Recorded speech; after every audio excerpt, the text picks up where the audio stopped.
لبيك اللهم لبيك لبيك لا شريك لك لبيك إن الحمد والنعمة لك والملك لا شريك لك. وإذ بوأنا لإبراهيم مكان البيت ألا تشرك بي شيئا وطهر بيتي للطائفين والقائمين والركع السجود وأذن في الناس بالحج يأتوك رجالا وعلى كل ضامر يأتين من كل فج عميق. السلام عليكم ورحمة الله وبركاته. إن الحمد لله نحمده ونستعينه ونستغفره ونعوذ بالله من شرور أنفسنا ومن سيئات أعمالنا من يهده الله فلا مضل له ومن يضلل فلا هادي له أشهد أن لا إله إلا الله وحده لا شريك له وأشهد أن محمدا عبده ورسوله. Jadi kita akan bahas tentang keutamaan 10 hari yang pertama di bulan Dzulhijjah. Keutamaan 10 hari pertama di bulan Dzulhijjah. Ini sedikit saya bacakan dari buku saya tentang amalan sunnah setahun. Amalan sunnah setahun. Rasulullah SAW bersabda, tolong dengarkan baik-baik semuanya dan dicatat. Rasulullah bersabda, "Ma min ayyamin al-amalu salihu fihinna ahabbu ila Allah min hadhihi al-ayyam al-'ashr." Faqalu ya Rasulullah, wal jihadu fi sabilillah. Faqala Rasulullah SAW, wal jihadu fi sabilillah illa rajulun kharaja bi nafsihi wa malihi falam yarji' min dhalika bi syai'in. Ma min ayyamin al-amal salih fihinna habu ila Allah min hadhihi al-ayyam al-'ashr. Tidak ada hari-hari yang amal saleh dalamnya lebih dicintai oleh Allah Ta'ala daripada 10 hari yang pertama di bulan Dzulhijjah. Faqalu, mereka bertanya, ya Rasulullah, wahai Rasulullah, wal jihadu fi sabilillah, tidak juga jihad di jalan Allah.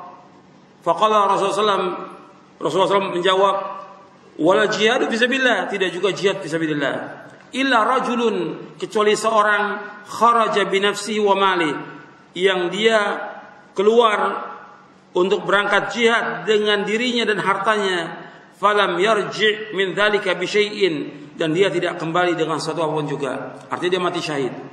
Hadis ini sahih, diriwayatkan oleh Imam Bukhari, Tirmidzi, Ibnu Majah, Abu Daud, Ad-Darimi, Ahmad, Ibnu Khuzaimah dari sahabat Ibnu Abbas radhiyallahu anhuma.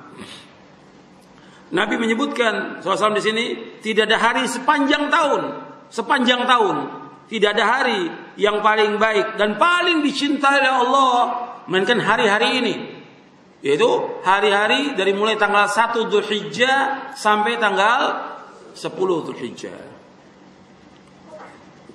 Jadi mungkin besok atau lusa itu sudah masuk tanggal 1 Dzulhijjah. Besok atau lusa kalau nggak salah masuk 1 Dzulhijjah.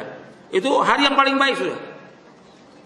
Kata para sahabat, ya Rasulullah, hari-hari ini apakah lebih utama daripada jihad? Tidak juga jihad ya Rasulullah. Kata Nabi, tidak. Tetap yang lebih utama 10 hari ini daripada jihad fisabilillah. Kecuali orang yang dia keluar dengan dirinya hartanya untuk berjihad dan dia tidak kembali. Kalau tidak kembali berarti dia mati apa? Mati syahid. Karena mati syahid itu paling tinggi, sudah puncak kematian yang paling utama mati syahid. Tempatnya di sorga. Jadi hadis ini menunjukkan bahwa amal pada 10 hari di bulan Dzulhijjah lebih dicintai oleh Allah daripada amal-amal di hari-hari yang lain. Dan istimewa 10 hari ini karena terkumpul padanya ibadah yang utama. Makanya Allah SWT berfirman dan Allah bersumpah di dalam Al-Quran, wal fajri walayalin ashr, dalam surah Al-Fajr, ya wal fajri walayalin ashr, demi fajar dan 10 hari. 10 hari. Walin asyar artinya malam dari 10 hari yang pertama di bulan Dzulhijjah. kata Al-Hafidz Ibnu Katsir, yang dimaksud dengan wal asyar al-muradu biha asyru Dzulhijjah. Yang dimaksud dengan wal asyar yaitu 10 hari yang pertama di bulan Dzulhijjah. Dan hari ini merupakan hari yang paling baik dari semua amal. Bahkan hari yang paling besar. Allah juga menyebutkan dalam ayat yang lain di dalam surah Al-Hajj, wa yadhkuru ismallahi fi ayyamin ma'lumat, dan dalam mereka menyebut nama Allah pada hari-hari yang telah diketahui. Kata Ibnu Abbas, ayyamun asyar, yaitu 10 hari di bulan Dzulhijjah. Kemudian juga Nabi menyebutkan sallallahu ma min ayyamin a'zamu indallahi subhanahu wa ta'ala wa la habba ilaihi al-'amalu fiha min hadhil ayyamil asyar. Tidak ada hari yang paling agung di sisi Allah subhanahu wa ta'ala, dan tidak ada hari yang paling dicintai oleh Allah untuk melakukan amal-amal soleh melainkan hari-hari pada 10 ini, yaitu tanggal 1 sampai tanggal 10 Dzulhijjah. Ini hari yang paling utama. Enggak ada yang paling utama melainkan hari-hari ini. Nah, sekarang kalau hari ini utama, sampai Allah berfirman demikian dalam Al-Quran, wal fajri walayal asyar, sampai juga Nabi bersabda, ma min ayyamin afdalu indallahi min ayyami asyri Dzulhijjah. Tidak ada hari yang paling utama di sisi Allah melainkan hari pada 10 Dzulhijjah, 1 sampai tanggal 10. Ini utama semuanya. Nah, sekarang kalau hari ini utama, apa amal yang utama yang bisa kita lakukan pada 10 hari ini? Karena amal soleh padanya lebih utama, lebih dicintai Allah dari amal-amal soleh sepanjang tahun.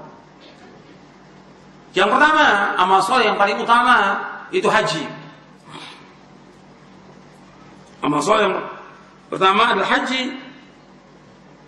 Karena haji ini punya keutamaan yang besar sekali. Dari semua amal soleh, ya haji paling utama. Rukun Islam yang keberapa, Bu? Rukun Islam yang kelima.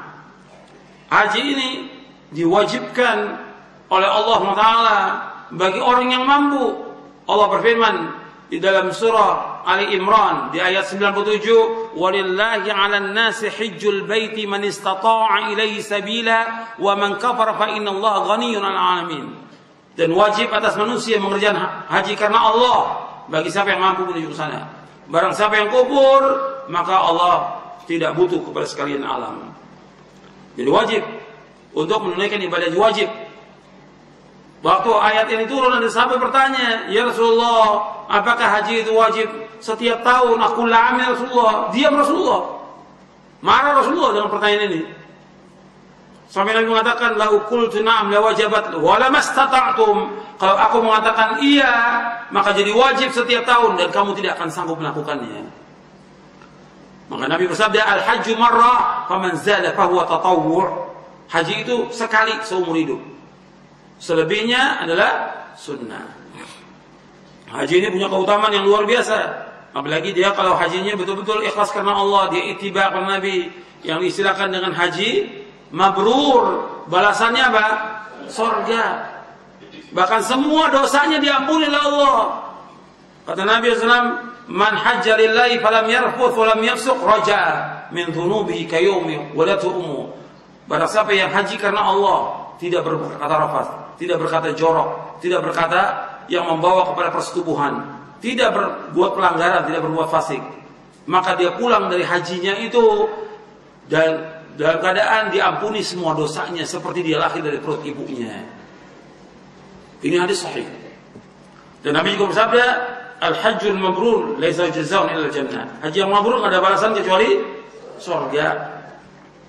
Kemudian yang kedua, amal yang utama lagi umrah. Dan kita, kalau kita dari sini menunaikan ibadah haji kita namanya haji tamattu'. Tamattu' artinya bersenang-senang. Kita umrah dulu, baru kemudian kita melaksanakan ibadah haji. Kalau untuk kita, yang kita laksanakan ibadah haji kita ini namanya haji tamattu'.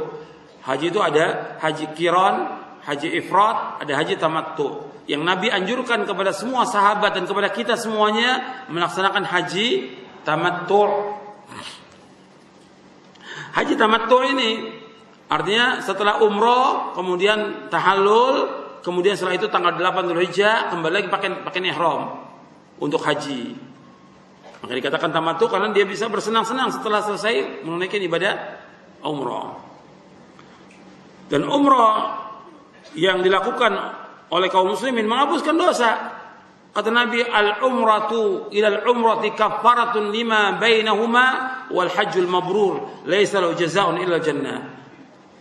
Satu umrah ke umrah berikutnya menghapuskan dosa di antara itu, dan haji yang mabrur enggak ada balasan kecuali surga.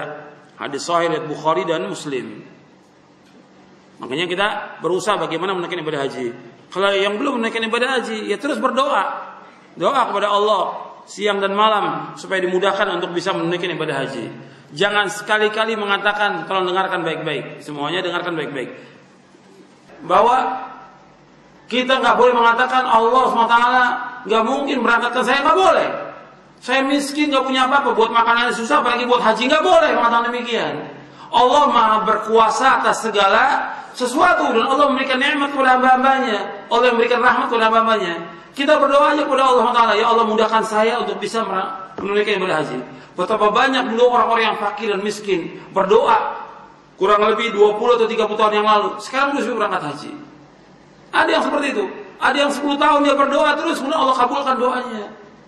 Kita jangan sekali-kali menyempitkan rahmat Allah yang sangat luas. Meskipun kita fakir, meskipun kita miskin, tetap berdoa kepada Allah. Ya Allah, saya pengen menunaikan ibadah haji. Ya Allah, mudahkan saya. Pasti Allah akan mudahkan. Pasti Allah akan mudahkan. Karena Allah Maha sayang kepada hamba-hambanya. Allah itu Arhamar Rahimin. Sangat sayang kepada hambanya. Akramal Akramin. Allah itu. Betul-betul Allah itu sangat dermawan. Pasti akan dibantu. Bagaimana caranya? Banyak yang kita nggak duga. Selama kita bertakwa kepada Allah, ada rezeki yang kita kadang nggak duga. Bisa berangkat. Seandainya pun belum bisa berangkat haji, bisa berangkat umrah dulu. Doa di sana. Doa di sana makbul. Supaya Allah mudahkan kita untuk bisa berangkat haji. Jadi jangan sekali-kali mengatakan, gimana Ustaz, saya aja miskin bisa berangkat haji. Nggak boleh ngomong begitu, nggak boleh. Kita wajib husnudzon kepada Allah. Wajib apa? Husnudzon, baik sangka. Allah sayang kepada hambanya. Allah pasti akan tolong kita, pasti. Dan pasti Allah akan mudahkan. Yang ketiga di antara amalan yang utama yaitu sholat. Yang ketiga sholat. Ya sholat yang wajib. Yang pokoknya sholat yang wajib. Baru sholat yang sunnah. Sholat yang wajib dulu ini. Mesti ada orang yang kadang-kadang lalai dengan sholat yang wajib. Ya, ibu juga ingatkan suami, anak-anak itu untuk sholatnya, perhatikan itu wajib. Sholat yang 5 waktu bagi laki-laki berjamaah, diingatkan, ini wajib hukumnya. Bahkan dengan sholat itu Allah akan menghapuskan semua dosa, mengangkat semua derajat. Allah akan masukkan ke dalam surga dengan sholat ini.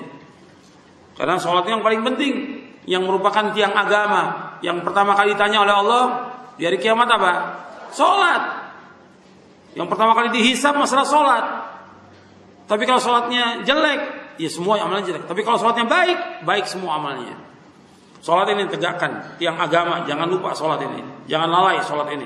Yang wajib dulu, yang 5 waktu, baru ditambah dengan sunnah. Ada kadang-kadang orang yang rajin sunnahnya, tapi yang wajib lalai. Yang wajib dulu, yang 5 waktu, baru ditambah dengan yang sunnah-sunnah. Yang paling utama dari sholat sunat, yang paling utama apa? Sholat apa, Bu? Sholat tahajud. Cuma sebelumnya perhatikan, habis sholat yang wajib ada rawatib yang mengiringi itu. Rawatib 2 rakaat sebelum subuh, 2 rakaat sebelum zuhur, 2 rakaat pada zuhur, 2 rakaat pada maghrib, 2 rakaat pada isya. Ini rawatib namanya. 10 atau 12 itu dijamin dengan surga. Kemudian sholat malam, tahajud, jangan tinggal tuh tahajud. Meskipun kita cuma mampunya 2 rakaat nggak apa-apa, witirnya 1 nggak ada masalah. Yang penting sholat. Kita nggak mampu bangun jam 1 atau jam 2, ya bangun jam 4 masih. Jam 4 bisa, masih ada kesempatan untuk sholat tahajud. 2 rakaat, witir 1 rakaat, doa kepada Allah untuk kebaikan dunia dan akhirat, untuk kita, orang tua, istri, suami, anak, doakan semuanya dan kaum muslimin. Sholat ini penting. Baru tambah lagi sholat yang lain seperti sholat duha, sholat tuhur, baru tambah yang lain. Tapi yang pokok dulu nih, yang wajib, yang rawatibnya, kemudian tahajud, baru yang lainnya. Kemudian yang keempat, di antara amal yang utama yaitu puasa. Puasa Nabi SAW seperti disebutkan di dalam hadis dari seorang istri Nabi, dia mengatakan karena Rasulullah yasumu tis'a Dzulhijjah wa yawm Asyura wa thalatha ayyamin min kulli syahr awal itsnain min asy-syahr wa khamisaini. Dan Nabi SAW berpuasa pada 9 hari pertama di bulan Dzulhijjah. 9 hari pertama. Jadi tanggal 1 Dzulhijjah sampai tanggal 9 Nabi puasa. Kemudian Nabi puasa Asyura pada tanggal 10 bulan Muharram. Kemudian 3 hari pada setiap bulan. Itu hari Senin pertama di awal setiap bulan Hijriah. Kemudian 2 hari Kemisnya, Senin, kemudian 1 Kemis, kemudian minggu depannya Kemis lagi. Itu Nabi selalu puasa demikian. Ini hadis sahih diriwayatkan oleh Imam Nasai, Abu Dawud, Ahmad dan Baihaqi, disahihkan oleh Syekh Albani dalam kitabnya Sahih Sunan Abi Dawud. Dan ini yang keempat, dianjurkan puasa. Dan puasa yang paling utama dari 9 hari itu, yang paling utama puasa apa? Arafah. Dan Arafah itu adanya di mana? Di Mekah adanya Arafah, bukan di sini. Jadi kita ngikut puasanya puasa Arafah. Nabi menyebutkan saumu yaumi Arafah yukaffiru sanatal madiyah wal baqiyah. Puasa di hari Arafah menghapuskan dosa setahun yang lalu dan setahun yang akan datang. Bayangkan itu. Hadis ini sahih riwayat Muslim dari sahabat Abu Qatadah bahwa puasa Arafah itu menghapuskan dosa setahun yang lalu dan setahun yang akan datang. Adapun orang yang sedang menunaikan ibadah haji yang ada di Arafah tidak boleh puasa. Orang yang sedang menunaikan ibadah haji yang ada di Arafah tidak boleh puasa karena Nabi tidak puasa. Tapi puasa bagi orang yang tidak menunaikan ibadah haji. Itu puasa dia. Dan puasa ini menghapuskan dosa setahun yang lalu dan setahun yang akan datang. Kata Nabi SAW, puasa Arafah yukaffiru sanatal madiyah wal baqiyah, menghapuskan dosa setahun yang lalu dan setahun yang akan datang. Kemudian yang kelima, di antara amal yang utama yaitu memperbanyak sedekah. Sedekah. Jadi sedekah ini harus terus ibu lakukan. Karena ini amal yang utama. Makanya Allah menyebutkan dalam Al-Quran tidak yang lain dari amal-amal yang utama itu sedekah. Karena secara umum sedekah ini bisa dilakukan oleh semua orang. Semua orang bisa lakukan. Kalau ibu bisa lihat ada orang-orang yang fasik. Ada orang-orang yang kadang-kadang sholat, kadang-kadang tidak. Tapi sedekahnya jalan terus. Ada nggak seperti itu? Ada. Ada juga pejabat-pejabat yang dia ibadahnya kurang, jauh lah ibadahnya, tapi mau sedekah. Karena ringan sedekah, semua orang bisa lakukan sedekah ini. Makanya kalau mereka orang-orang yang fasik bisa melakukan sedekah, apalagi kita yang udah ngaji. Kalau kita udah ngaji, mesti terus banyakin sedekah setiap hari. Karena setiap hari malaikat turun ke langit dunia ini, dan satu mengatakan ya Allah ganti orang yang infak hari ini. Yang satu mengatakan ya Allah hancurkan orang yang tidak infak hari ini. Ma min yaumin yusbihul ibadu fihi illa malakani yanzilani fayaqulu ma Allah ma'ati munfiqan khalaf wa yaqul akhar Allah ma'ati mumsikan talafa. Rawahul Bukhari. Dalam hadis yang sahih Imam Bukhari kata Nabi SAW bahwa ada 2 malaikat yang turun setiap hari. Yang satu mengatakan ya Allah gantikan orang yang infak hari ini. Yang satu mengatakan ya Allah hancurkan orang yang tidak infak hari ini. Setiap hari kita sedekah, setiap hari. Jadi jangan kita hitung. Yang pertama kali, kalau kita mau sedekah, pertama kali kepada siapa? Orang tua. Nomor 1 orang tua. Kemudian sanak kerabat. Sebelum orang miskin, sanak kerabat dulu. Kata Allah dalam Al-Quran, wa atidal qurba haqqahu wal miskin. Hendaklah kamu memberikan sanak kerabat itu, baru kamu memberikan orang miskin. Sanak kerabat. Keluarga kita yang miskin, meskipun pernah kita bantu, pernah kita tolong, tetap jangan kita ingat lagi. Yang kita ingat bukan kebaikan kita, yang kita ingat dosa-dosa kita banyak benar. Makanya banyakin sedekah. Sedekah ini sebagai jalan menuju surga. Makanya Nabi SAW ketika khutbah di hadapan para wanita, Nabi menganjurkan mereka untuk sedekah. Ya ma'syaran nisa, tasaddaqna fa inni ra'aitukunna aktsara dinar. Wahai para wanita, sedekahlah kalian karena aku melihat kalian yang paling banyak masuk neraka. Nabi suruh wanita banyak sedekah. Dan sedekah ini mudah, enggak sulit. Sedekah ini mudah, tidak sulit. Maka kita harus banyakin sedekah. Dan sedekah ini akan menghapuskan kesalahan sebagaimana air memadamkan api. Dan juga naungan orang mukmin dari kiamat tergantung sedekahnya. Inna dhillal mu'min yaumil qiyamah sadaqatuhu. Sesungguhnya naungan seorang mukmin dari kiamat ialah sedekahnya. Karena di hari kiamat itu matahari itu akan dekat dengan manusia itu kurang lebih 1 mil. Maka orang akan terendam dengan keringat yang panas. Karena manusia akan dikumpulkan di padang mahsyar, semua telanjang semuanya, laki perempuan telanjang. Dan semuanya mengingat tentang dosa-dosanya yang dilakukan. Maka orang yang banyak sedekah dengan ikhlas karena Allah dan tidak riya akan dinaungi oleh sedekahnya. Dan sedekah ini keutamaan banyak.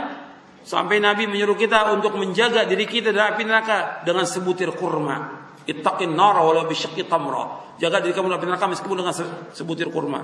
Maka ibu banyakkan sedekah, begitu juga suami anjurkan banyakkan sedekah, kemudian juga anak-anak juga dianjurkan untuk banyak sedekah. Ini sedekah ini penting. Kemudian yang keenam, membanyakkan takbir, tahlil dan tahmid. Sebab Nabi menyebutkan fakthiru fihinna min at-tahlil wa takbir wa tahmid. Jadi Nabi dalam hadis riwayat Ibnu Umar yang diriwayatkan oleh Imam Ahmad, Nabi bersabda, "Ma min ayyamin a'zamu 'inda Allah subhanahu wa ta'ala wa la ahabbu ilaihi fihinna wa la ahabbu ilaihi al-amal fihinna min hadhihi al-ayyam al-'ashr fakthiru fihinna min at-tahlil wa takbir wa tahmid." Tidak ada hari yang paling agung di sisi Allah subhanahu wa ta'ala dan tidak ada hari yang paling dicintai Allah melainkan amal-amal pada hari-hari 10 ini. Maka perbanyaklah tahlil, membaca la ilaha illallah. Perbanyaklah takbir, membaca Allahu Akbar. Perbanyaklah tahmid, membaca Alhamdulillah. Ini diriwayatkan oleh Imam Ahmad dalam musnadnya. Jadi yang keenam ini perbanyak takbir, tahlil, tahmid dan yang lainnya. Di antara disuruh untuk banyak berzikir ini, di antaranya membaca apa? Membaca apa, Bu? Al-Quran. Jangan lupa tuh banyak Al-Quran. Di samping tasbih, takbir, tahmid, tahlil, membaca Al-Quran setiap hari. Hatamkan Quran kalau bisa. Dari tanggal 1 sampai tanggal 10 hatamkan kalau bisa. Insyaallah bisa. Insyaallah. Jangan bilang, ya Allah nggak mungkin Ustaz, berat nih. Jangan bilang berat, insyaallah mudah. Mudah-mudahan semuanya dimudahkan oleh Allah Taala. Ya. Baca Al-Quran. Karena Nabi menyuruh apa? Iqra Al-Quran fa innahu ya'ti yaumal qiyamati syafi'an li ashabi. Bacalah Al-Quran. Karena Al-Quran akan memberikan syafaat kepada orang yang membacanya pada hari kiamat. Enggak berat. Baca Al-Quran. Itu yang perlu ibu tinggalkan itu sekarang itu, Bu. Itu HP itu tinggalkan. Main HP mulu tuh. WA, HP, terus segala macam media sosial, tinggalkan itu. Enggak manfaat itu. Ingat tuh, ibu harus ingat, anak-anak ibu juga diingatkan tuh, anak-anak tuh. Main HP, habis waktu tuh, habis waktu. Coba kalau baca Quran daripada main HP 1 jam itu bisa dapat 1 juz, 2 juz bisa dapat. Ini HP. Enggak manfaat. Bukan enggak boleh kita menggunakan segala macam yang baru itu, boleh, tapi tergantung kepentingannya. Umumnya suami telepon, jawab. Suami teleponnya. Kalau enggak marah dia. Tapi yang lain enggak perlu. Ini enggak semua orang diterima. Saya kalau mau diikutin itu enggak bisa baca, enggak bisa nulis. Karena ratusan orang setiap hari mau telepon, mau SMS. Jangan dilayani, enggak ada manfaatnya. Jadi jangan dihabiskan waktu kita buat yang seperti itu. Waktu ini akan ditanya oleh Allah pada hari kiamat, nanti akan ditanya. Maka banyakin zikir, banyakin tahlil, tahmid, takbir, baca la haula wala quwwata illa billah, baca istighfar, kemudian juga baca Al-Qur'an. Sekarang yang ketujuh. Yang ketujuh, kita banyak taubat kepada Allah dan istighfar. Yang ketujuh, banyakin taubat dan istighfar. Kita banyak dosa, banyak maksiat, banyak pelanggaran. Banyakin taubat kepada Allah bahwa kita ini banyak salah. Karena Nabi sendiri dalam sehari taubat berapa kali Nabi? 100 kali. Istighfar 100 kali. Kalau Nabi demikian, Nabi Muhammad SAW yang sudah diampunkan dosanya, apalagi kita. Maka perbanyak itu. Perbanyak kita taubat kepada Allah. Minta ampun atas semua dosa kita. Yang kita ingat bukan kebaikan kita, yang kita ingat dosa-dosa kita. Kalau kebaikan kita lupakan. Kebaikan kita lupakan bahwa kita banyak dosa, banyak maksiat. Terus minta ampun kepada Allah. Banyakin istighfar. Yang terbaik istighfar itu kapan? Di waktu apa? Sahur. Wabil asharihum yastaghfirun. Dan di waktu sahur mereka minta ampun kepada Allah. Ini banyakin taubat ini. Taubat. Allah memerintahkan dalam Al-Quran taubat. Ya ayyuhalladzina amanu tubu ilallahi taubatan nasuha. Orang beriman taubat kepada Allah dengan taubat yang nasuh, taubat yang benar, taubat yang jujur, taubat yang ikhlas karena Allah. Taubat kepada Allah. Disuruh kita untuk minta ampun kepada Allah yang ganjarannya surga seluas langit dan bumi. Wasari'u ila maghfiratin min rabbikum wa jannatin 'arduhas samawati wal ardu u'iddatil muttaqin. Hendaklah kamu segera menuju ampunan Allah yang surganya seluas langit dan bumi disediakan untuk orang-orang yang bertakwa kepada Allah. Yang kedelapan yaitu udhiyah. Apa udhiyah? Korban, disuruh kita korban. Udhiyah ini dilakukan pada tanggal 10 Dzulhijjah. Bukan tanggal 1, bukan tanggal 2, bukan tanggal 9, tapi tanggal 10 Dzulhijjah sesudah selesai sholat Idul Adha. Sesudah selesai sholat Idul Adha baru kita menunaikan korban. Sebab Nabi SAW berkorban dan Allah menyuruh kita untuk berkorban. Inna a'tainakal kautsar fasholli lirabbika wanhar inna syani'aka huwal abtar.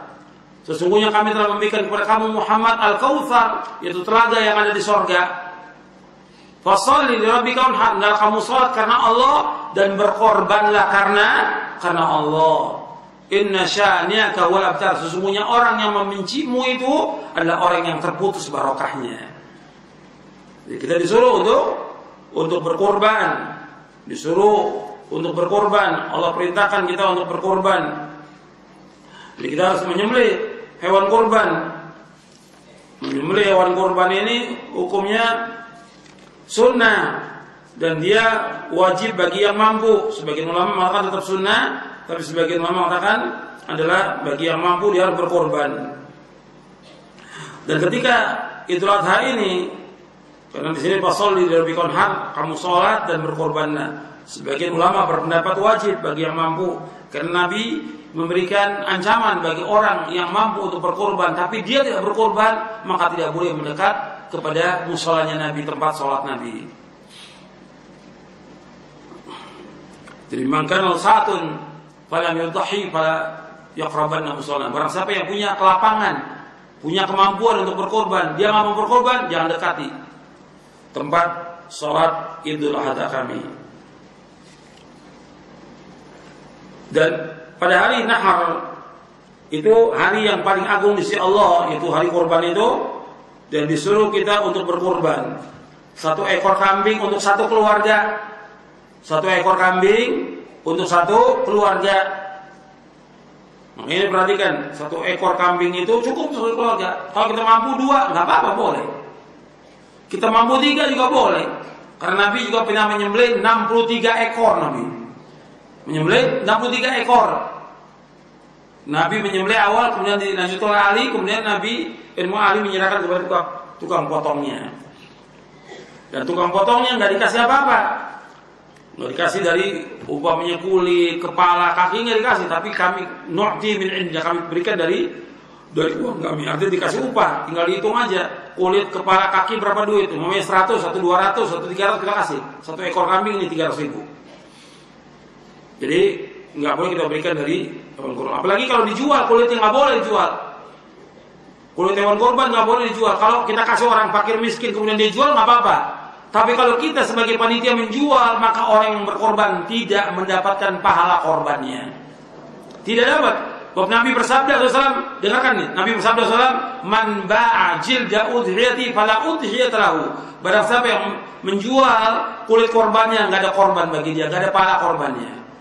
Karena ketika kita korban, ini semuanya kita lakukan semata-mata karena Allah. Yang akan sampai kepada Allah ketakwaan kita. Maka Nabi memilih hewan korban yang paling besar karena untuk Allah SWT. Dilihat bagaimana keikhlasan kita. Nabi pilih kambing yang paling besar, yang bertanduk, yang mahal harganya. Supaya apa? Ini pengorbanan buat Allah SWT. Karena nggak akan sampai dagingnya dan darahnya, yang akan sampai bagaimana takwanya kepada Allah. La yanalallahu luhumuha wala dima'uha walakin yanalu taqwa minkum. Nggak akan sampai dagingnya, nggak akan sampai darahnya, tapi yang sampai bagaimana takwanya kamu kepada Allah SWT. Maka Nabi pilih yang terbaik. Jadi ini udhiyah, korban itu dicari yang paling bagus dan tidak boleh cacat, nggak boleh. Kakinya pincang, nggak boleh, nggak boleh. Harus dia sempurna. Sekarang umpamanya dia beli kambing tanggal 1 Dzulhijjah, begitu tanggal 10-nya mau dikorbankan cacat, boleh nggak? Nggak boleh, nggak boleh. Ya sudah, biarkan aja. Cari yang lagi yang bagus. Itu yang itu dipakai buat sedekah aja. Atau kita kembalikan lagi kepada tukangnya kalau dia mau. Jadi yang penting kita cari yang sempurna, nggak boleh cacat. Ada larangannya dalam hadis Nabi tentang masalah kurban ini. Ada beberapa dalil tentang tidak bolehnya kita melakukan yang demikian. Kemudian yang perlu juga diperhatikan bagi orang yang sudah niat untuk berkorban, kalau sudah masuk awal Dzulhijjah, maka nggak boleh gunting kuku lagi dia. Kecuali bagi yang menunaikan ibadah haji, nggak ada masalah. Gunting kuku, menggunting rambut nggak boleh. Bagi orang yang mau berkurban. Dasarnya apa? Nabi bersabda SAW dari sahabat Ummu Salamah radhiyallahu anha, Rasulullah bersabda, "Idza daqalatil asyru wa arada adukum ayyudhhiya falyumsik an sya'ri wa adfarihi." Rawahu Ahmad wa Muslim. Apabila sudah masuk tanggal 1 Dzulhijjah, al-ashr 10 maksudnya mulai tanggal 1 Dzulhijjah sudah masuk dan seorang dari kamu ingin berkurban, maka hendaklah ia tahan, jangan dia menggunting rambutnya atau bulunya dan jangan dia menggunting kukunya. Jadi gunting kuku nggak boleh. Kalau mau gunting kuku sekarang. Kalau nanti udah masuk, umpamanya ya, saya belum lihat tanggalan, nanti tinggal ibu lihat tanggalan. Kalau mau kemis masuk tanggal 1 Dzulhijjah umpamanya, maka nggak boleh lagi kita menggunting kuku bagi yang mau korban. Yang mau korbannya satu kepala rumah tangganya aja.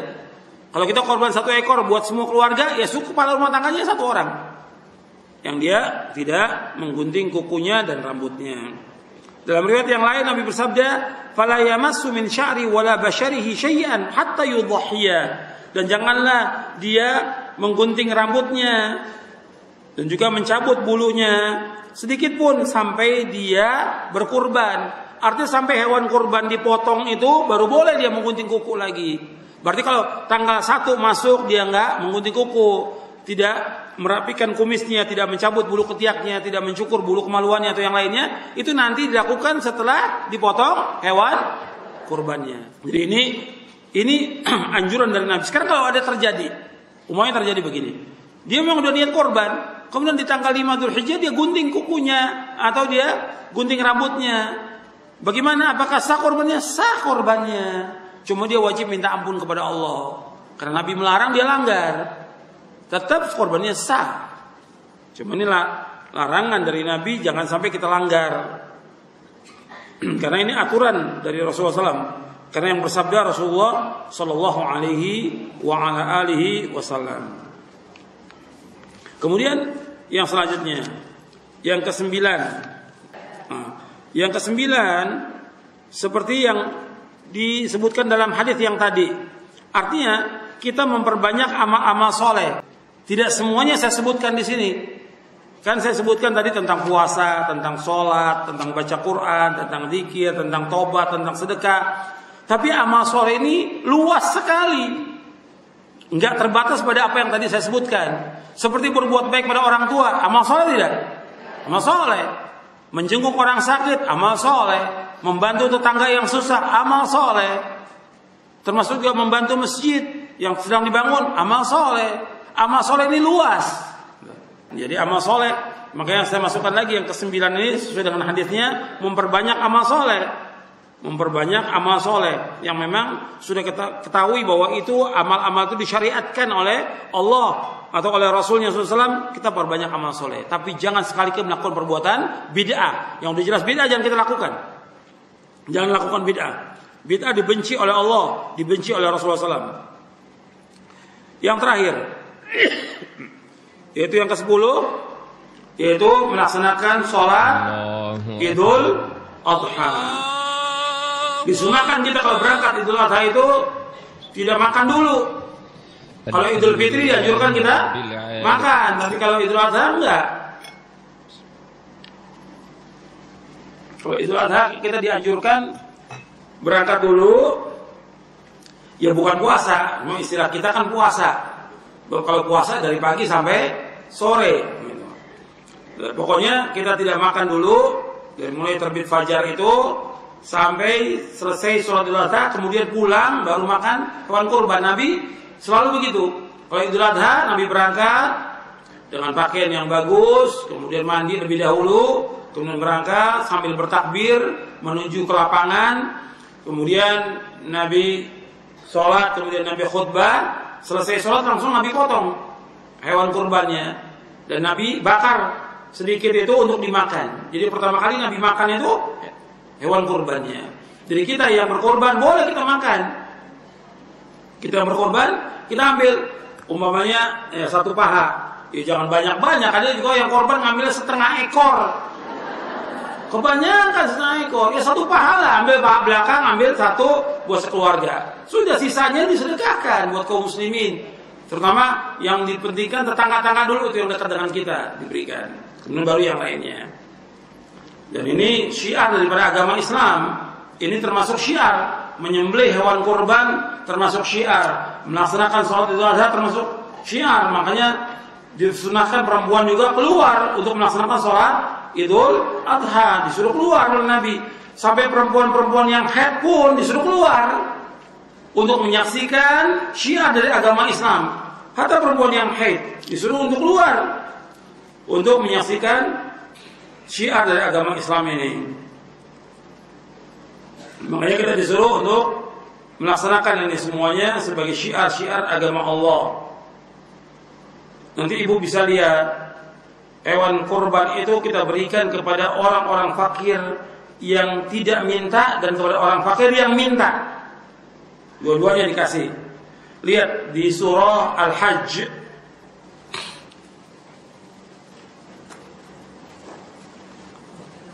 ayat 26, ayat 36 ya, 36 37. Surah Al-Hajj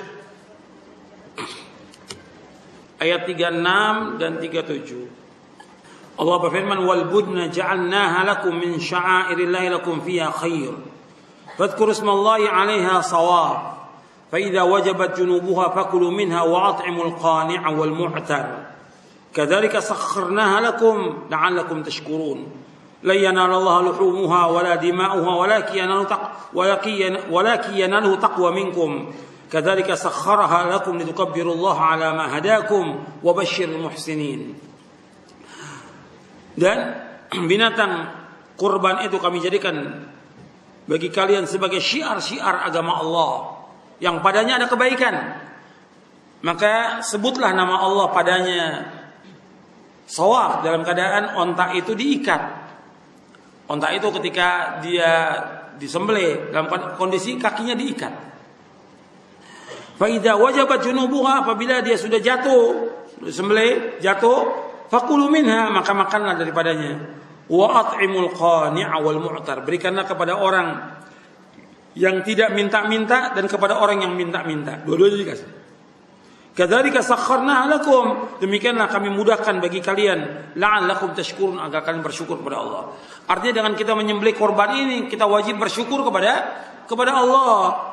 La yanallahu luhumuha wala dima'uha, tidak akan sampai dagingnya, enggak akan sampai darahnya. Walakin yanalu taqwa minkum, akan tapi yang akan sampai kepada Allah takwa di antara kalian. Kita harus betul-betul ikhlas dalam berkorban ini, ikhlas karena Allah. Bukan karena yang lain, bukan karena riya, bukan untuk bangga, bukan untuk ujub, bukan untuk pamer, tapi ikhlas karena Allah. Itu yang sampai kepada Allah. Kadzalika sakhkharaha lakum litukabbirullaha ala ma hadakum. Demikian Allah mudahkan bagi kalian agar kalian mengagungkan Allah, bertakbir kepada Allah, mengagungkan Allah atas hidayah yang Allah berikan kepada kalian. Wa basyiril muhsinin, maka berikanlah kabar gembira kepada orang-orang yang berbuat ihsan. Orang menyembelih korban adalah orang yang berbuat ihsan. Orang yang sedekah, orang yang berbuat ihsan. Mereka berbuat ihsan, berbuat kebajikan.